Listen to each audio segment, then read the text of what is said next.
8, 10 to 10, from 8 to 10. Mm-hmm. So can I just stop by or I need to make That's what office hours are all about. Okay, it's not like making an appointment. No, I don't do appointments because Okay. A, nobody ever shows up for them, and B, that's what office hours are. An Okay, so appointment you'll less. be your office there. Mhm. Okay, good. Just like I was this morning. Good. So here's your normal problems. Go ahead. Okay, I would like to, if you could explain again how to do it properly with E1, E2, I just did Well, that one. Tell me where you got stuck. So I'm actually, my numbers are different, and I want to. When you say different, how different? I found, I think, the Z-score, but I want to be sure that I'm right. I'm not sure about that. Well, okay, so tell me, pick one and tell me what you did and what process you went Can we through. start from E1 at least? I need you to tell me where you started and where you got stuck, and then Okay. we'll just go from there. Okay, so I looked at this. So the average men's height is 70. Right, 70 inches? Yes, 70 inches. Standard deviation is 3 inches. There you go. So I remember the formula. Z-score is x minus mu divided by z. So Right. yeah. So anyway, I started doing that, and with the x, we should put down 68, which is raw data, or what? Well, you have to read this part. Assume to comfortably fit under a shower head, the shower head needs to be at least 2 inches higher. It means that. So what's the 70. tallest person can fit under that shower head? 70. 66. 66. 70 would be 2 inches above it. Ah, So the tallest person that can use that shower head is 66 inches. Okay. And I guarantee that is why your number is off. Yes, You yes, used 70 yes. instead of 66. Your area was too big. Uh-huh. Now Yes, using yes, 66. Now, does everybody follow that logic? And this actually happened. I mean, this was a couple of years ago. I was in Bishop and I walked in the shower. I'm like, what the hell? Uh-huh. And I made up the bit about in order to fit comfortably under a shower head at 2 inches. I made that number up at 2 inches. I mean, you can make anything you want. But I said that, and it doesn't matter because once you know that, and you know the shower head, which I measured is 68 inches above the ground, the tallest possible person to comfortably fit under there is 66 inches, which would be what? That'd be 5'6", I guess. Okay, so it is like the deviation, what is it? So yeah, the deviation from that will be 66, like 68 minus 2, right? No, the average is 70. The bell curve is centered on 70, Yeah, but plus or minus 3, Yeah, so but 3 up, how 3 do you down. get 68? So 68 minus 2, that's what you got, 66, right? Yeah. Okay. Mhm. Yep. And then I put into the formula and then Z-score and then what? Then you find the area, because I'm Yes. asking you to give me the percentage. Find the percentage. And then you will sure think about it. That's what, Acceptable- right. And the acceptable part is a complete opinion. Complete Yeah, yeah, opinion. yeah, I mean, yeah. I thought it was way too small. The area, if you think about this. Let's just ballpark this. I mean, you can crunch the numbers to get an exact answer, but just think about this. If the average height of a man is 70 inches plus or minus 3, let's go over here. Just draw a quick picture to see how ridiculous the shower head is. Okay, so here are men's heights. Here are men's heights. Okay, on average, they're 70 inches. Plus or minus 3. So, this is tight. So 3 inches up and down takes you up to 73 Yeah, or down to 67. yeah. Now you know that 2/3 of guys fit between that and that. None of those guys fit comfortably under that shower head. Yeah. Because the tallest they can be is 66 inches. Which means not only do these 68% not fit under the shower head comfortably, who else doesn't fit? This whole part over here doesn't fit either. They don't fit either. And that's what? That's 66 divided by 32. 16%-ish? Yeah. So right away, you've alienated 84% of dudes. Right away. You've alienated 84% of the population. But you have to fit, it's even worse than that. It's more than that. Because you can't be any higher than 66 inches. So your job is basically to figure out this area over here, which is right, at best it's 16%, but you know it's less than that, because this is 16%. You're missing this little sliver right here, which is probably like 5% or something, like I don't know exactly what it is. But you're talking about maybe 10% of people fitting comfortably under a shower head. Is that acceptable? I don't think so. It's like kind of putting a door like 5 feet tall, like, okay, you know, you get the job done, but it wasn't quite like enjoyable. Does that make sense? Yeah. But then how do we do with percentage of women? I mean, like, we should Google how many. Go find out the average height of a woman. Okay, that's it. That's all I ask you to do is just go. I basically, what I'm trying to do in this class is kind of twofold. Number one, get the statistics out there, of course. But number two, and this is something that spans off of my my kind of upsetness with the state at striking the CIS 120 requirement. The CIS 120 class used to be required for a transfer degree. And some degrees still require you to take it. But if you take a general AAOT degree, you do not ever have to take a CIS class at college. The reasoning was that students grow up using computers and therefore they don't need to take a class in it. It's complete crap. It's complete crap. Growing up using your cell phone to send text messages is not the same as being able to answer that question. So that's why I do questions like this. I slide those into to make you go online and look for stuff like that. Yep. That's why I'm constantly putting hyperlinks in your documents. I ask you occasionally to go on and look for something, click through this, click through that. Make sense? So that's all I need to hear. Elena, that was great to hear. You use 70, and you just went 2 inches above. Because I'm 71 inches. So I got in the damn shower, I'm like, this is wonderful. You know? I mean, so. I managed that with 70, 67. Right. But then I said, okay, 68. I didn't think about 66. 66. Yeah. And that's why that second sentence assumes that you comfortably fit under a shower head. Yeah. And I put a question, I think I sent you guys an email about your out-of-class exams. I didn't want to wait until the server got fixed to post those, so I posted them on Saturday night. And I put a problem on there similar to this one, involving airplane seats. Designing airplane seats to fit people's hips comfortably, which is arguable. So at this point, we also need to pay attention to that, like to. But I gave you that. Yeah, I know. I gave you that on the sheet. Yeah, So but that's the idea. I mean, you can't design. If you have 14-inch hips, you can't sit in a 14-inch seat. I mean, you can't. You won't fit. There's no. It's like when you have a half-inch bolt. The nut that goes into it is not a half-inch. It's half-inch plus a little tiny bit, and that little tiny bit actually makes it possible to try this sometime. Maybe you guys have done this if you're ever building like a wall or cutting wood to fit into a spot on your house. And if it measures 12 inches and you cut it to exactly 12 inches, you'll never get it into the spot it goes into because you usually have to kind of wiggle it in to get there. I mean, imagine if the seat was exactly 14 and your hips were 14. You'd be trying to, you have to have some wiggle room, and that's what that problem allows for, is the wiggle room. Just like this one. Just like this one. So, anything else up there give you guys grief? Hopefully it's enough of a throwback. It's just adding one more piece to the puzzle. We've been talking about these ranges of 68, 95, et cetera, et cetera. We're going to talk about them again today. We're going to keep talking about them. I love them because they keep showing up. I designed a 244 problem on Saturday night, same night I was designing your guys' exam. I took a CPR test on Friday.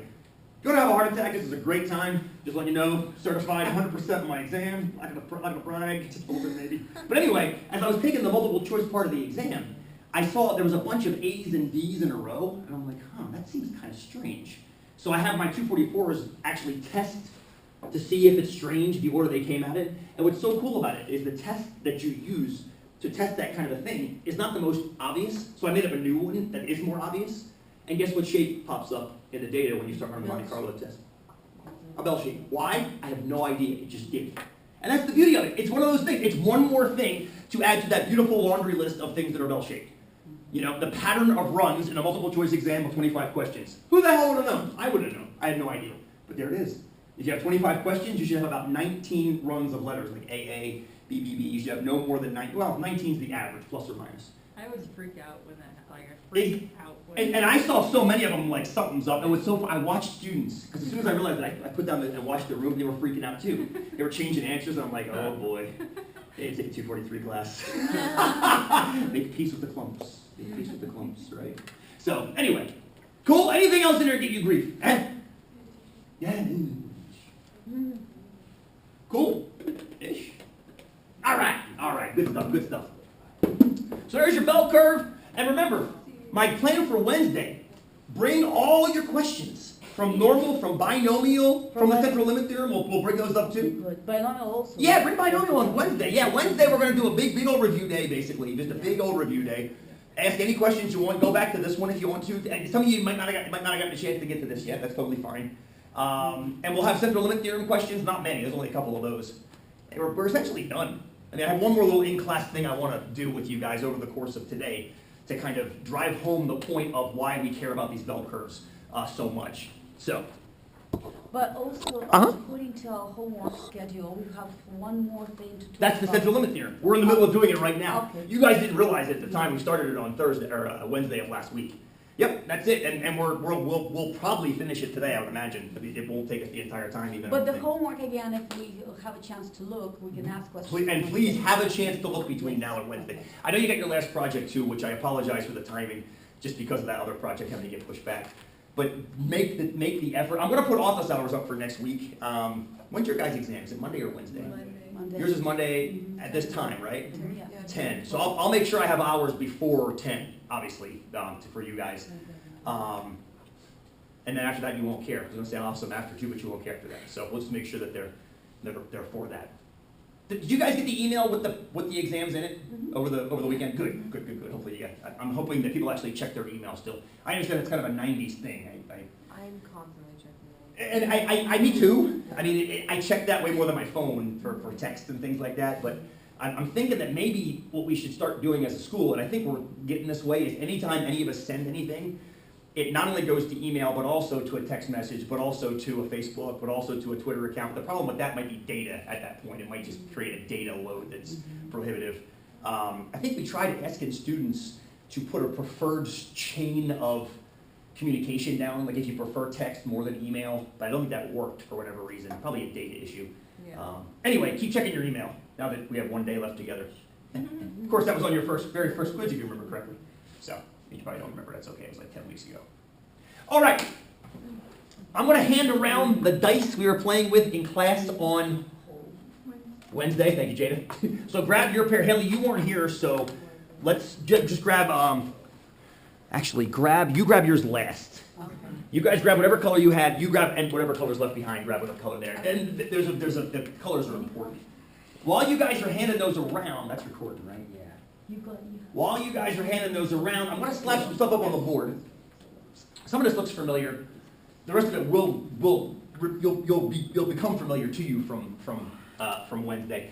Here are a pair of typical dice and their distribution and their probability distribution. So if your old pair of dice, you can get a 2 through a 12. That's it. You can't get any more, any less. And that's the frequency distribution of the results. Perfectly symmetric, triangular, which is kind of sweet. Okay, that's it. You cannot do anything else except that. The average roll is a 7, plus or minus about a 2.4. And I made you guys do this about half the term ago. I mean, we did it in class together. But then I gave you these bastardized dice here. And depending on what color you have, the distributions look very different. For example, that's what the blue distribution looked like. It's like trimodal, which is weird, and it's skewed left, leaning right. It's got a higher average, about 8.2. It's got a standard deviation that's about the same as the other one, so it's spread on average the same. But the big difference is that sigma, the mu. The mu's bumped to the right a little bit more than 1. So there's your blue distribution. Your yellow distribution was fun. It skewed the other way, so it's heavy on the left side, and you got these kind of outlierish data points on the right that are pulling the average that way. Excuse me, pulling the average this way, but the majority of the data is down this way. And again, the standard deviations aren't changing all that much, just by the definition of, or by the location of where they're clumped. This is the flipping the bird distribution, my favorite. I was looking for the U, I think I told you guys. I was looking for the U and I couldn't do it. What's cool though, I actually pulled out the spreadsheet I used to create these dice, and I was explaining to the others in class how I was doing it, and when I did it, I got a distribution that was 4 bars that were exactly the same height, 9, 9, 9, and 9. It was, I think it was 3, 4, 10, and 11. Exactly the same height, which is pretty cool. I might have built that one next to have a 6th color, just for the hell of it. Anyway, average is 7, obviously, because it's perfectly balanced. Wider standard deviation. Can you see why this one's got a little bit of a wider standard deviation than the other two? What do you think? Here are the other two. And here's this one. Can you see why? Elena, go ahead. Yeah, because, these, doesn't matter, 2 or 12, they are the same for. Perfect. You've got these clumps on the far left and the far right that are evenly symmetric. It's kind of like, and again, I'm forcing you to recall something that you might not remember. From the standard deviation homework, there was an Excel spreadsheet problem that came along where you got to mess with the standard deviations. And if you pull the data to the sides, you increase the standard deviation to its max. So the more data you can pull to the extremes, that standard deviation is going to rise. It has to, by the definition of you're getting more average distance. Beautiful. Goofy, orange, just goofy, silly, orange. Average of 7. I remember Jada saying, what does that even mean? Look where 7 is. It's nowhere near the average. Standard deviation, again, it's fairly clumped, so it's still pretty low. And last but not least, a very small standard deviation on this bad boy, and a high average, because essentially you took all the outcomes and took these and shoved them this way. So now the average distance is much less, and the average is higher because it's up 2 points. The bell shape is Almost. Oh, it's almost perfect. It's almost a perfect bell shape. That's why I like this one, because it keeps the symmetry-ish, but it has the inflated average. So, now, what was a little bit fictitious? One of the things I asked you guys to do is to come up with this in class. I asked you to take the dice and then come up with this. What's fictitious about coming up with mu and sigma this way? And I'm talking about in general, not just with a pair of dice. What's fictitious about asking you to give me mu, give me the value of mu for a population? What's a little bit fictitious about that? I want to know by what percent ADHD kids increase retention on 45 milligrams of Adderall once a week. Whew, that sounds awful. Just saying that out loud. It's a lot of Adderall. And I want to know what that percentage is. What's the problem with knowing the exact percentage? What would I have to do? What would I have to do to get the numbers? What would I have to do to get the numbers I need? If I wanted to know the true percentage, the absolute true percentage. Exactly. But in order to step back before that, I'm talking about raw data. And I'm asking a bit of a 244-ish question here. But David? You have to have a huge sample size. In other words, I'd have to have the entire Population. This implies a population, doesn't it? I have to know what every single kid that has ADHD taking 45 milligrams of Adderall, what their percentage increase was, and then average those together. What's the problem with that? Obviously. Trying to get them all, right? While you're studying them, some of the kids age out of the study, more kids come in. Some kids are unclassified, reclassified. So what's the best thing you can do? Take a sample.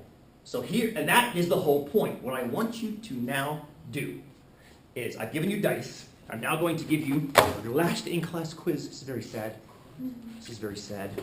But this is going to help you discover how, here you go, Haley, you don't need to actually turn the dice over to figure out all possible values of the experiment to calculate the average and the standard deviation. You can get close to them via sampling. And that's what this quiz is all about. It's the bridge between 243 and 244. You're going to do your first little experiment where you generate data in class and try to approximate an average. That make sense? Ish? So in other words, by the time we're done, friends, we're going to have a good idea where mu is, and we're going to have a good idea where sigma is. So take a few moments right now. I'm going to shut this down.